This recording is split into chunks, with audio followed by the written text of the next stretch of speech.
बिस्मिल्लाहिर्रहमानिर्रहीम। इस वीडियो में हम मश्क नंबर 1.10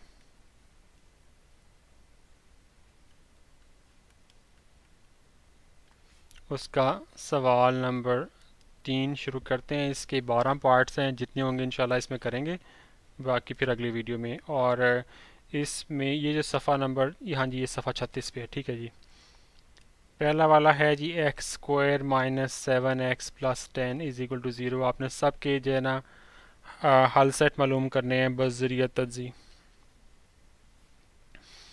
तो आपके इसमें 10 के फैक्टर्स बनाने पड़ेंगे, और ये साइन प्लस है, इसका मतलब ये है कि देखिए 10 के फैक्टर 1 इंटू 10, 2 इंटू 5, 5 इंटू 2 और 10 इंटू 1 एक्स स्क्वायर। अब ये प्लस है, इसका मतलब दोनों ऐड होंगे, और जब आप 7 आना चाहिए तो फिर ये वाले इस्तेमाल हो सकते हैं।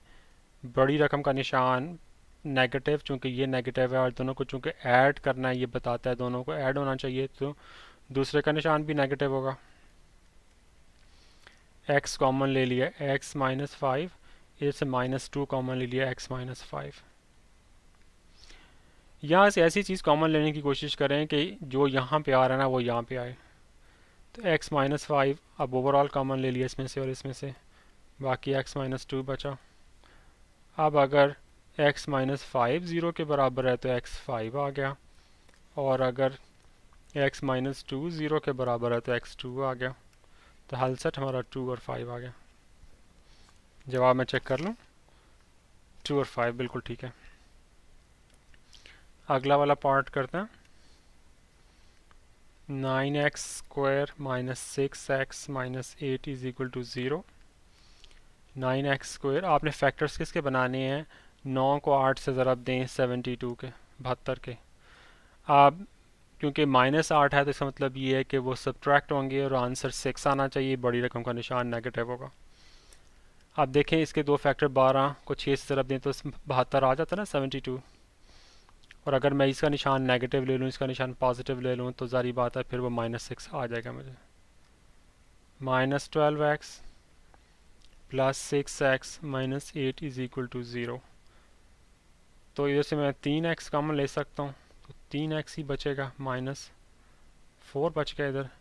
इधर से 2 कॉमन लूँगा तो 3x माइनस 4 आ गया इज इक्वल टू ज़ीरो। तो 3x माइनस 4 ये और ये कॉमन निकल आया, बाकी 3x plus 2 is equal to zero. अगर ये ज़ीरो है तो x आ गया 4/3 के, और अगर ये ज़ीरो है x आ गया -2/3 के। आंसर हमारा -2/3 और 4/3 आ गया। जवाब चेक कर लूँ मैं, -2/3 4/3 बिल्कुल ठीक है। अगला वाला पार्ट करते हैं। 2y square plus 5y is -3, sorry -3 is equal to zero. अब आपने फैक्टर्स किसके बनाने हैं? इसको और इसको मल्टीप्लाई करें 6 के। ये माइनस है, इसका मतलब ये कि वो दोनों मनफी होंगे, ये बड़ी रकम का निशान प्लस होगा। तो 2y square plus 6y minus 3 is equal to zero.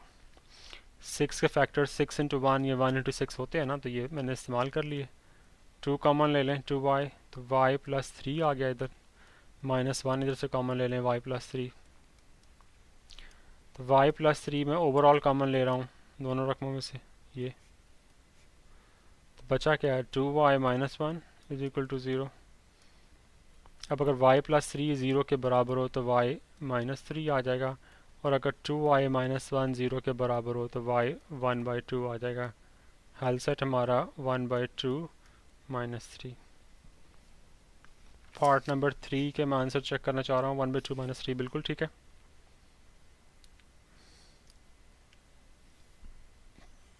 Part number 4, 2 into z square minus 15 is equal to 11z। 2z square bracket खोल लें, -30 is equal to 11z। 11z को उधर ले जाएं, 2z square minus 11z minus 30 is equal to zero. आप देखें factors आपने किसके बनाने हैं? 60 के। ये निशान नेगेटिव है, इसका मतलब ये है कि वो सब्ट्रैक्ट होंगे, तफरीक होंगे, बड़ी रकम का निशान मनफी होगा। अब फैक्टर्स अगर आप थोड़ी सी प्रैक्टिस कर लें तो इसके फैक्टर्स है ना आपके 15 × 4, ठीक है ना, 15 चौके 60 आता है ना। तो अगर आप इन दोनों का डिफरेंस जो है, अगर इसको निशान मनफी कर दें, इसका निशान जमा कर दें, तो इन दोनों का डिफरेंस 11 आ जाएगा।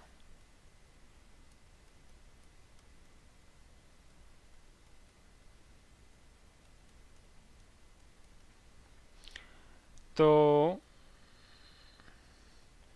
इधर से सिर्फ z कॉमन निकलता, 2z माइनस 15, इधर से 2 कॉमन निकल सकता है, तो 2z minus 15 is equal to 0।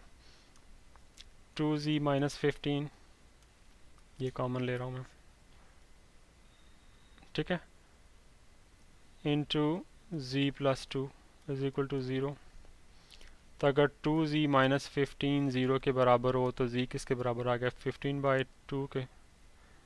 और अगर ये z प्लस 2 बराबर 0 के हो तो z माइनस 2 के बराबर आ गया। तो आंसर हमारा -2 और 15/2 आ गया। बिल्कुल ठीक है। अब मैं पार्ट नंबर 5 करने लगा हूँ।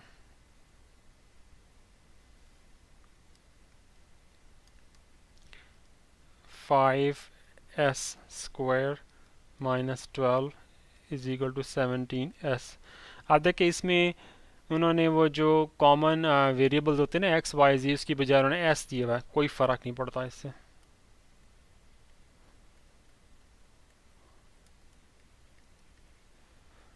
ये माइनस जब बन गया इधर आके -17s। तब आप देखें फैक्टर्स आपने किसके बनाने हैं, मैं ज़रा ठीक करके लिख दूँ, ये माइनस है और ये 12 है। फैक्टर्स आपने 60 के बनाने हैं जो कि 5 × 12 आता है, ठीक है। अब मज़े की बात यह है कि हमें ये नेगेटिव साइन है, इसका मतलब कि वो सब्ट्रैक्ट होंगे, ठीक है। और इधर नेगेटिव है, इसका मतलब ये है कि वो बड़ी रकम का निशान नेगेटिव होगा। अब मज़े की बात यह है कि 5 × 12 भी इसके फैक्टर्स ही आते हैं, लेकिन हम ये इस्तेमाल नहीं कर सकते। लेकिन बहरहाल इसके फैक्टर्स अब क्या होंगे, 1 × 60, 2 × 30, 3 × 20। हाँ ये काम की चीज़ आ गई ना, 3 × 20 दोनों का जो डिफरेंस है वो 17 आ जाएगा ना। तो बड़ी रकम का निशान नेगेटिव और इसका निशान positive. 5s² minus 20s plus 3s minus 12 is equal to 0। 5s common आ गया तो s माइनस 4 प्लस 3 इधर आ गया तो s minus 4 is equal to 0। तो s माइनस 4 कॉमन ले लिया, 5s plus 3 is equal to 0। तो अगर s माइनस 4 0 के बराबर होता है तो s 4 के बराबर आ गया। 5s प्लस 3 बराबर है 0 के, तो s बराबर है -3/5 के। तो 4 और -3/5,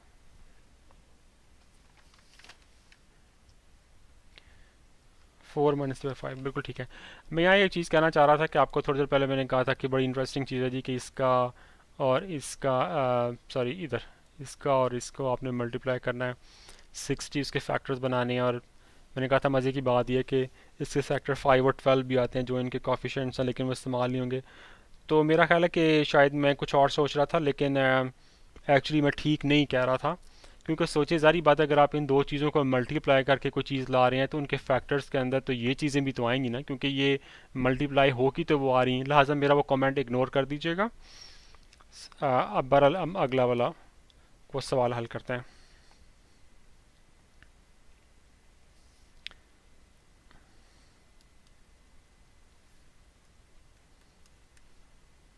-7t is equal to 2t² plus 6। इसको ना मैं उल्टा करके लिख लेता हूँ, इसको पहले लिख लेता हूँ। तो 2t² प्लस 7t हो जाएगा वहाँ पे जाके, प्लस 6 इज इक्वल टू 0। अब मैं 2 × 6 बराबर है 12 के और इसके फैक्टर्स बनाऊंगा। आप देखें ये पॉजिटिव है, ये पॉजिटिव, मतलब है कि जो फैक्टर्स हैं वो ऐड होके 7 आना चाहिए। तो 12 के 3 इंटू 4 फैक्टर्स होते हैं ना, तो 2t² plus 4t plus 3t plus 6 is equal to 0। तो 2t कॉमन आ गया, t प्लस 4 प्लस 3 कॉमन आ गया, t प्लस 2, सॉरी इधर 2 आना चाहिए, इज इक्वल टू 0। तो ये t प्लस 2, ये t प्लस 2 कॉमन ले लें, इंटू 2t प्लस 3 आ गया, इज इक्वल टू 0। ये क्या बताएगा, t जो है -2 के बराबर है, और ये क्या बताता है, t -3/2 के बराबर है। -2 और -3/2 आंसर आ गया। बिल्कुल ठीक है जवाब।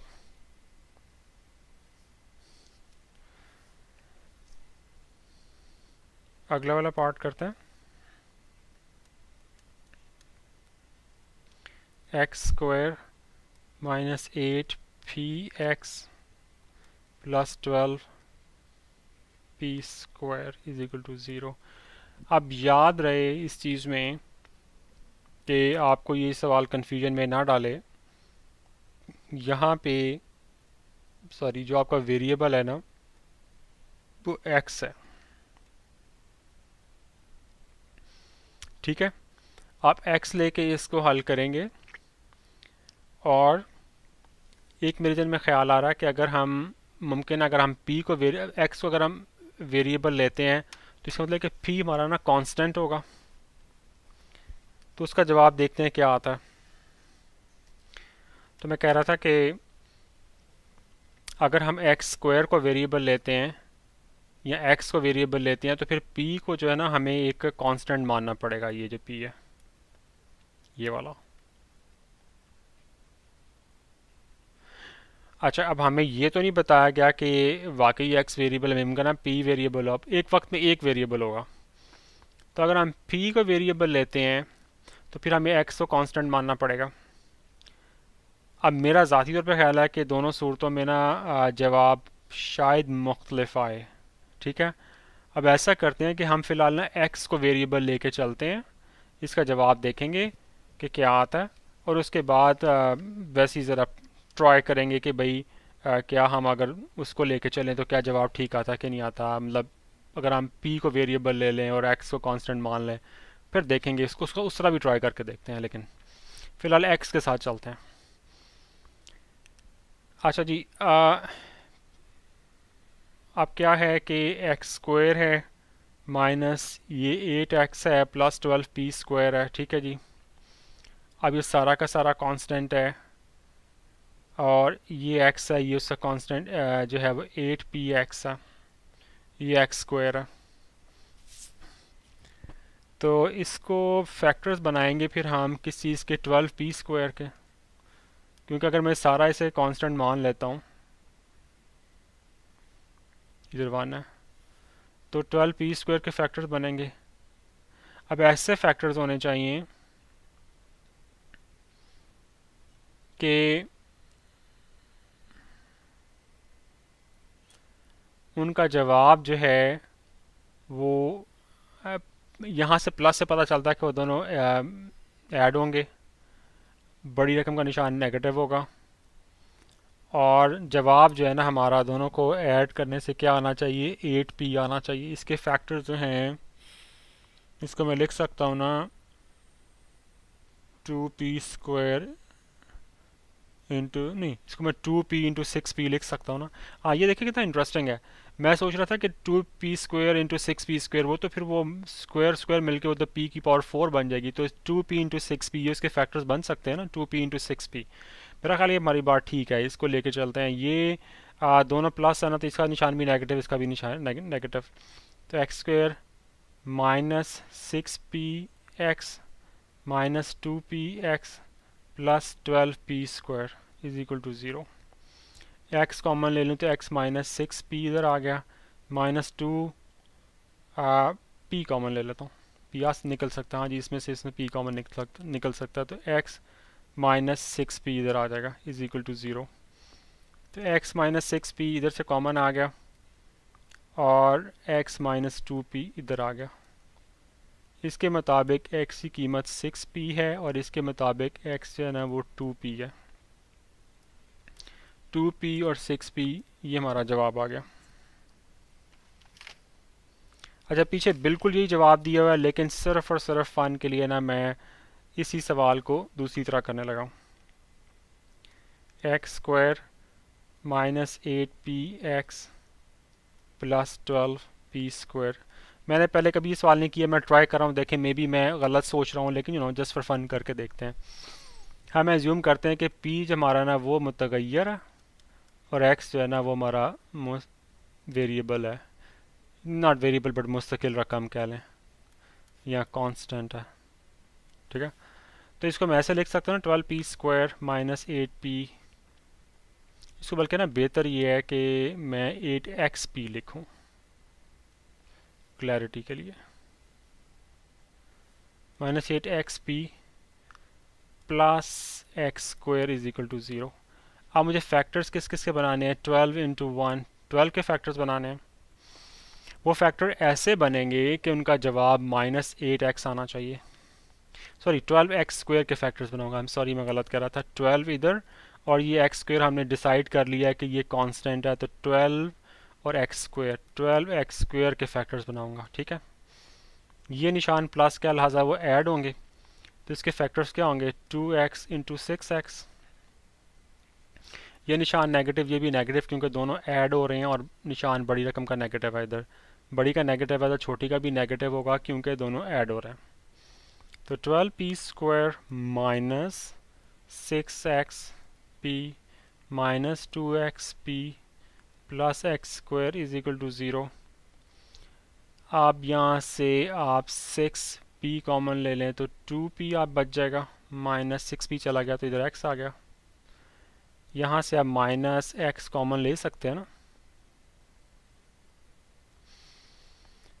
2p आ गया, माइनस x बच गया इज इक्वल टू 0।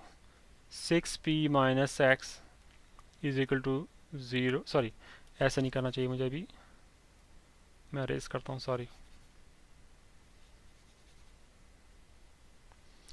ये 2p माइनस एक्स है, ये 2p माइनस एक्स है, तो 2p minus x into 6p minus x is equal to 0। अब अगर ये 0 है तो p x बाई 2 के बराबर आ गया। अगर ये चीज़ 0 तो p जो है x बाई 6 के बराबर आ गया।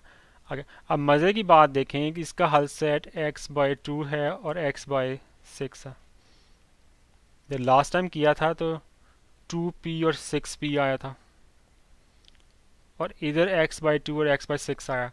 अब ये है कि मेरे हिसाब से तो दोनों ठीक हैं, लेकिन मुझे ऐसे लगता है कि जिस तरह उन्होंने किताब में भी जवाब दिया हुआ है कि आम तौर पे आप x y z ये जो तीन है ना, इनको प्रेफरेंस देते हैं, और अगर किसी के साथ आए तो आप एज्यूम करते हैं, किसी के साथ आने से मेरी मुराद ये कि साथ ए बी सी लिखा हो और एक्स वाई जी भी हो, तो आप एक्स वाई जी को वेरिएबल कंसिडर करेंगे और बाकियों को कांस्टेंट।